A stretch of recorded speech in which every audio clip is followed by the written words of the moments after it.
Bullet, there we go. No, it was mine was on up here. In the bulletin, so you can see that the title is there, Where I Come From. We are continuing on the series called Mission Possible.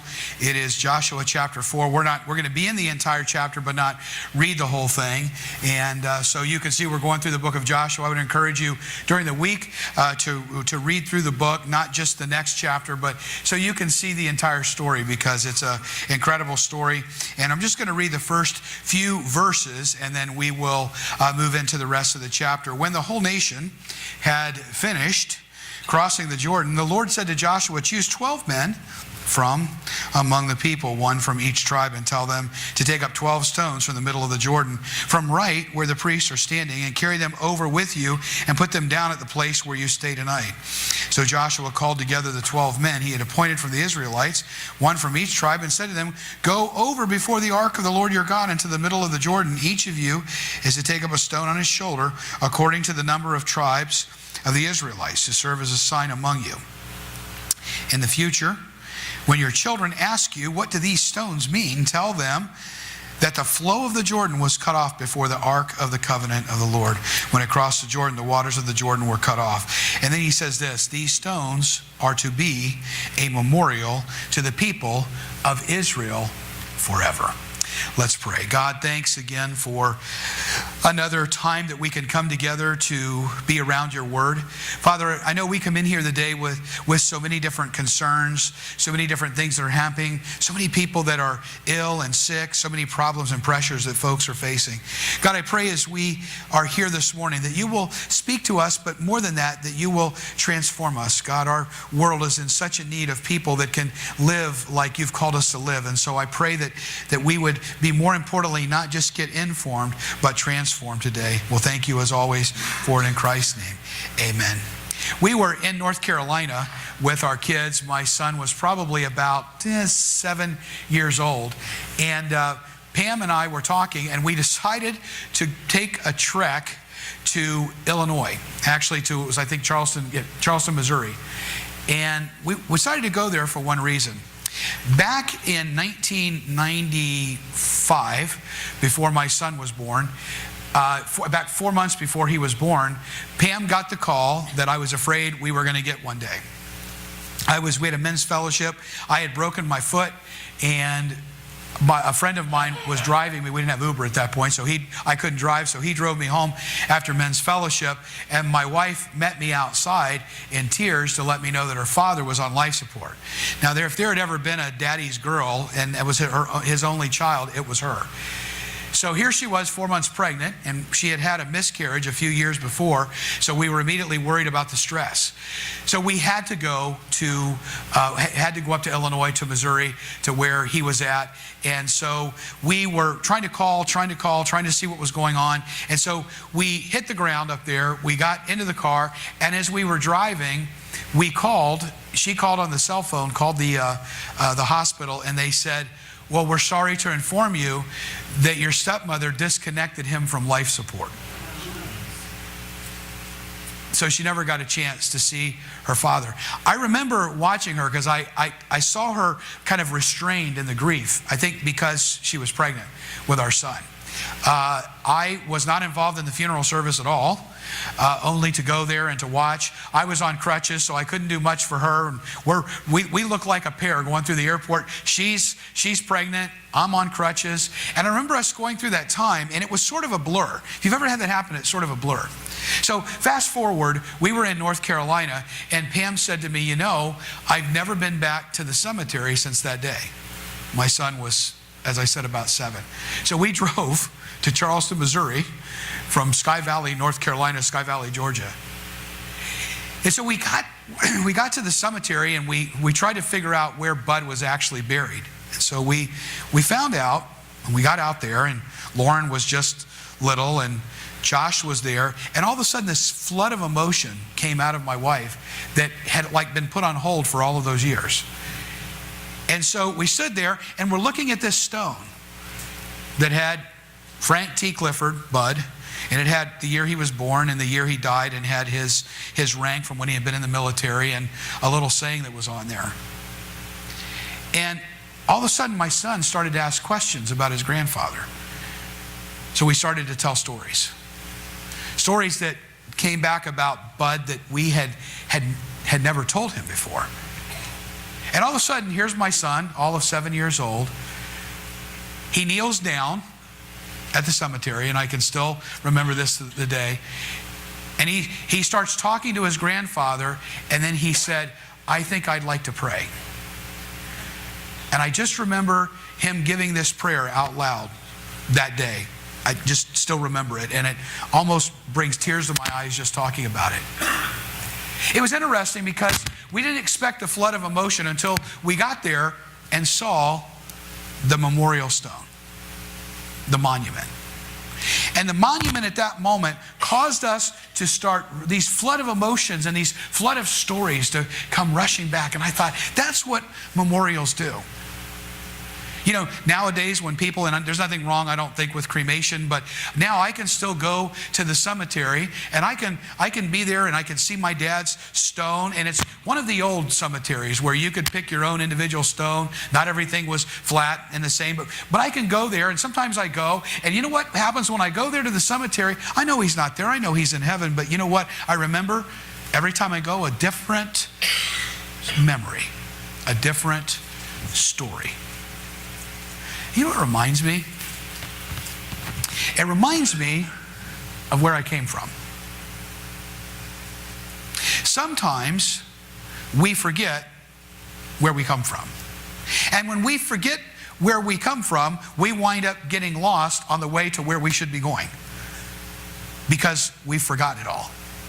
It's always interesting. I've worked within the funeral industry now for a number of years and known some of the families that originally started some of the funeral homes down here. Now they're on second and third generations, and every one that I talked to talked about how they were worried about the succession planning of giving the funeral home to the next generation. You know why?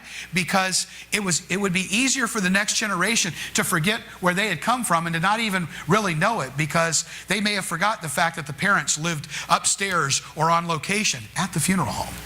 That often there was very little food on the table, and they were having to be working constantly. They would get calls in the middle of the night, and they didn't understand any of that because by the time the kids started, things were rolling along fairly successful. But they were always worried about that they would forget where they came from. Have you ever seen people who have maybe been wealthy and had money, and they're concerned about how their kids are going to spend the money because they didn't earn it? And so what do? They put it in a trust where it's doled out to them a little bit at a time. Why? Because they don't understand the value that earlier generation did because of the struggle.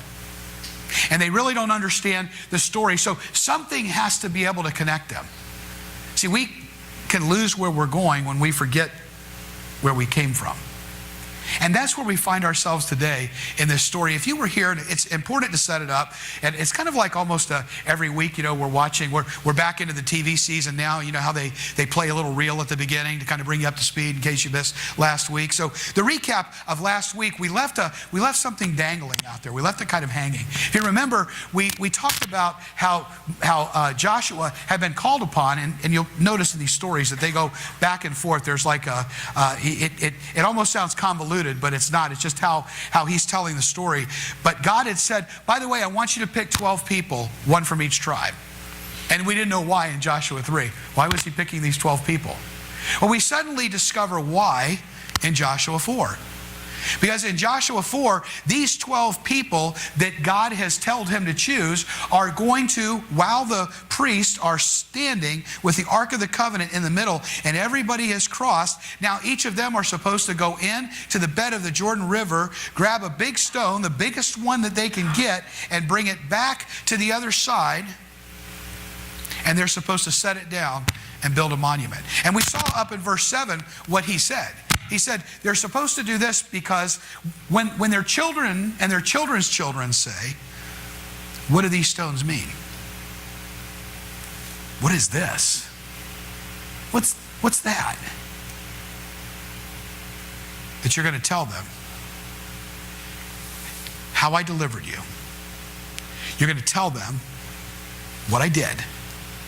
You're going to tell them how you came across. And then that last verse of verse 7 said, and what's going to happen is, this is going to be a memorial forever to the people of Israel. So we pick up with these 12 men. Now, I want to jump ahead in the passage of Scripture and kind of now go back and fill in some more of the blanks. So jump down to verse 15. So what happens is the priests have been in the river, and then in verse 15, that now the Lord, now it happens. And he said, this is what's going to happen. Now you actually see it happening. The Lord then said to Joshua, command the priests carrying the Ark of the Covenant to come up out of the Jordan. So they've come up. So all of this has happened now. They've gotten this altar built. And so Joshua commanded the priests to come up out of the Jordan. And the priests came up out of the river. Now watch what happens. Carrying the Ark of the Covenant of the Lord. They're carrying the Ark of the Covenant of the Lord. No sooner had they set their feet on dry ground than the waters of the Jordan returned to their place and ran at flood stages before. So you remember in chapter 3, it was overflowing. And remember that the priests were told that they were going to take the Ark of the Covenant, they were going to step in, and as soon as their feet touched the bank of the Jordan, touched the Jordan River, God was going to part it. And so he parts the river, and then remember, they had to go and stand with the Ark of the Covenant and hold it in the middle of the riverbed. And we saw last week how people were going by, and they had to walk by, and they would see the Ark of the Covenant in the very presence of God. We also talked about what was in the Ark of the Covenant last week, the bowl of manna, Aaron's budded rod, the new tablets of the law that God had given them. And so all of them are to cross. But here's the thing. As they're crossing, Joshua had already chosen 12 men. We don't necessarily know who these 12 people were, but he chose them. And he said, I'm going to need you to do something when we get across. So get this. All of them go across. They step on the other side. And I can't imagine looking at the Jordan River and seeing these waters pushed up. And you see the Ark of the Covenant standing with the priests in the middle of the dry ground in the bed of the Jordan River. And then Joshua pulls the 12 guys around and he says, I need to talk to you. Here's what I want you to do. Each of you go in and grab a stone. Each of you take the stone and then bring the stones out. So I don't know how heavy these things were.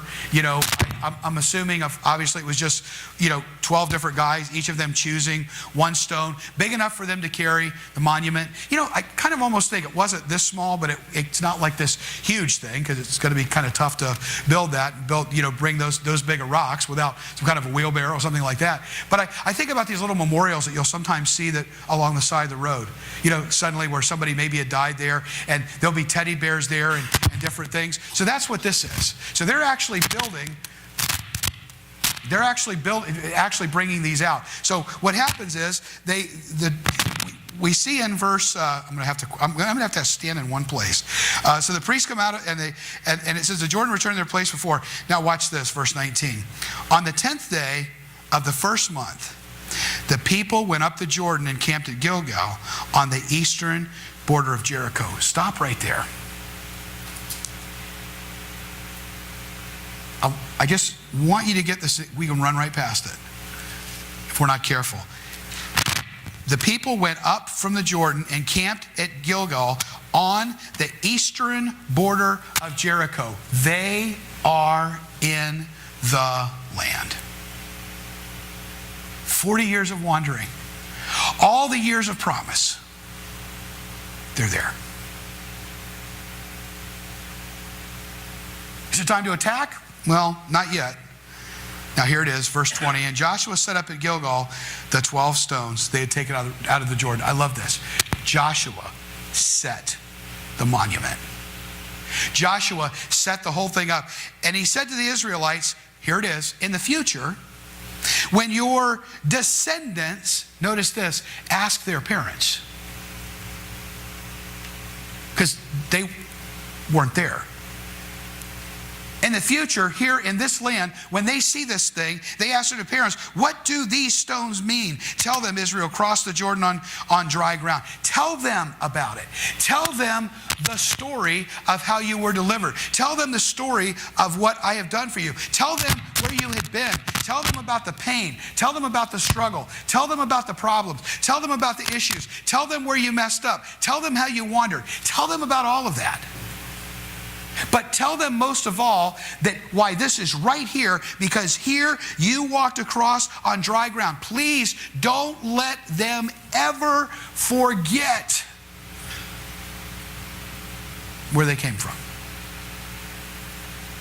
We've gone through a time in history today, a time, recent history, where we've wanted to wipe certain parts of our history out. And people will continue to debate whether we should have monuments and things like that. I don't ever want any monument wiped out. And I'll tell you why. Good or bad. There's a reason. Because it's just like with the Holocaust Memorial. I don't ever want that thing to come down. Because I want to remember that we were in a really evil place in our history, and we don't ever want history to repeat itself. There's nothing wrong with having these things up, because they tell a story and they tell a struggle and they tell about a country that was trying to give equality for all people and trying to become a place of freedom. And they talk about the struggle and they show the struggle that these people had, imperfect people trying to make it through, and where we are today, which doesn't seem like any better than where we were then. Because we forget where we have come from. It's interesting. Years ago, I used to hear Zig Ziglar talking about this, and he was so correct about it. He actually used to say, this will not be popular. You know what he used to say? He used to say, the problem is that Americans don't have an immigrant mentality. As soon as I say that, some people are, what do you mean by that? He's talking about people that are legally struggle, that have to pay the price to get to this country. The price that so many of our ancestors had to pay to get here, and had to start from scratch, we still don't even entirely understand. We forget where we come from. Later on, God is going to tell them again, I don't want you to go into the promised land, and I don't want you to forget where you came from. I don't want you to start drinking of wells that you didn't dig and start eating of plants that you didn't plant, that you start to accept all of the bounty that is here because you didn't do any of it. You just took it over. I don't want you to forget that it was me. And that's why he said this monument has got to go right here, right where we crossed. And so that when your children's children ask you, what do these stones mean? See, they're going to ask the question, what does this mean? You better be able to tell them the story of what I did. Notice what he says as we move on. So after all of this, he says they're going to ask their parents. He says, the Lord your God, verse 23, dried up the Jordan before you until you crossed over. The Lord your God did to the Jordan, notice this, what he had done to the what? The Red Sea. He did it again. He keeps delivering them. They could tell about what's incredible is they can talk about the unfaithfulness of their ancestors. They could talk about how their own leader, Moses, who was supposed to take them into the promised land, but because of his anger and because of striking the rock, God said, you're only going to be able to see it. They could talk about the imperfect leaders that got them where they were. They could talk about how they wandered for 40 years and how there was a couple of them that had to wander with all the other people until they died, and they had to take on the consequences of somebody else's actions. They could talk about the unfairness of life. They could talk about all of the things that happened, but then they're going to see one thing throughout, that I have been with you, that I delivered you. So he says he did this. Now here it is, verse 24. Here's why God did this. He did this so that all the peoples, not the Israelites, so that all the peoples of the earth might know that the hand of the Lord is powerful, and that you might always fear the Lord your God. There it is. There's the word fear again. What the Hebrew word there, fear, has an idea of reverence. That you always know who God is. That you'll always know that he's the one that's with you. That you know he's the one that we should be worshiping. Now here's the problem. Israel the Israelites, will continue to forget where they came from years to come. And you see the rest of the story of the struggle in the Old Testament. That they had to keep coming back, and God would deliver them up into exile, and then He would deliver them out again, and He would bring somebody along because they kept forgetting where they came from. See, here's the thing that I want you to remember if you remember nothing else today. Memorials keep us from meandering. I want you to think about that. Memorials, when we look at them correctly, can keep us from meandering. See, we could get off track so easy because we forget where we came from, because we forget the sacrifice. And a lot of times we say, I want to forget the past. No. I want to remember the past just enough so that I don't repeat maybe the bad decisions that I made. I want to remember the pain, because where that pain was at, often the struggle of getting out of that pain is what has brought me to where I'm at today. And God has, out of that pain, given me some kind of a purpose. No, I don't want to forget any of that. Every single one of those memorial stones in my life, the pain, the pressure, the problems, the broken relationships, the good relationships, the time my children went haywire and the times that they didn't, and the accidents that I had, and the time I was diagnosed with something, and all of these different things, the struggle, the loss of my dad and the loss of my father, all of these different things that are happening. There's stone upon stone upon stone upon stone upon stone where God has said to me, listen, take a look at that and make sure that you take these stones and you share them with your children and your children's children to let them know that they can trust me, because I'm the one that has been with you all along the way. Remember the time when you walked away from me and you wound up wandering without me for a while?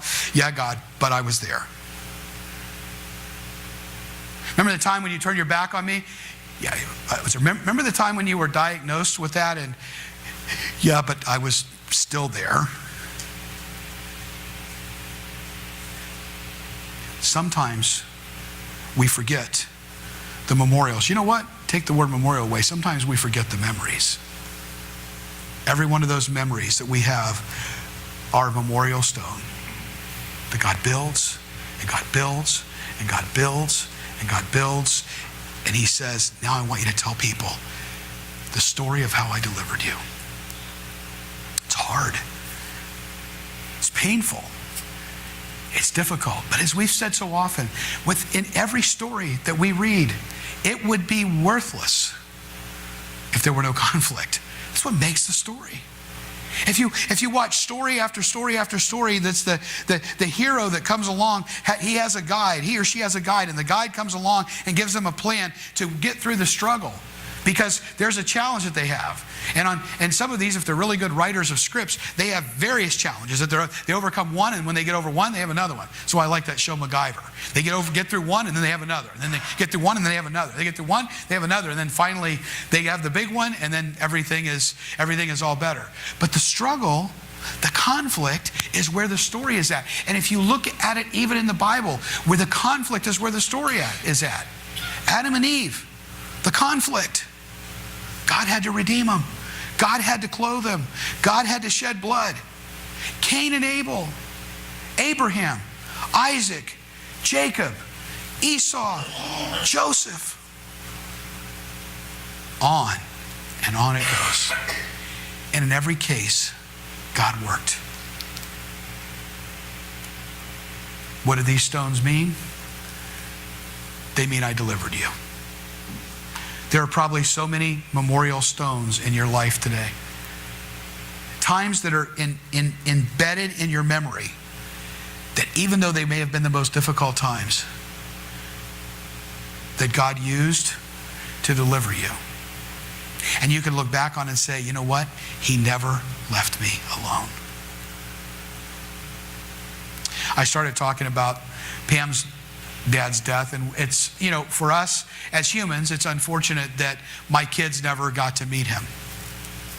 On the other side, they both got to meet my father, and my son and my dad were also close. And I remember we still talk about the day that we had to tell my son. Pam and I can still see it. He was a young guy and a young kid, and I think he may have been like in may have maybe just been in first grade, maybe earlier than that. And we remember telling him, and he dropped his book bag and just sobbed when he found out my dad had died. Lauren knew him, but doesn't remember him as much today. But I remember we had the visitation we had to go to. And the question was, Mr. Grief Counseling, are we going to take our kids? Because death had been something when I was a kid that my parents didn't talk about. I was not allowed to go to funerals or anything like that. And so I don't feel, they did the best that they could, but they really didn't. I was scared of death. I think I've told this before. My only understanding of death was Barnabas Collins from Dark Shadows. Those of you that remember that, that's crazy, okay? So we decided it was going to be different with our kids. And so Joshua and Lauren, we both decided to bring them to the visitation, to be with the family for a little bit. And then we had friends take them away. And one was at the funeral the next day and one wasn't. But the thing that was special that my kids loved with my dad is my dad was like a kid at heart. And he still had Disney. He had a Mickey Mouse watch, and he loved taking the kids and going to Disney. Just loved Disney. And so I remember at the visitation, we were talking to the kids beforehand, and we were explaining to them what was going to happen. You know, here's what's going to happen. Here's what you're going to see. You know, here's how it's going to go down. You're going to be there with us for a while, and initially our family will be in there together, and there won't be anyone. And I tried to, you know, no matter how you coach anybody of what to expect, the first time that you walk in and you see your loved one there in the casket, it's overwhelming. And so I told them, I said, you know, you guys can put a card. You can draw Poppy a picture, because it's a real cathartic for kids to be able to do that. And we'll put it in there with him. They were like, okay. And so they came, and I said, do you guys have something you want to put in? And Josh and Lauren said yes, and they each had something in their hand. And I said, what are you guys putting in? And they opened their hands, and there was a Mickey Mouse in his hand and a Minnie Mouse in her hand that my dad had got them, and they wanted to put it in there with him.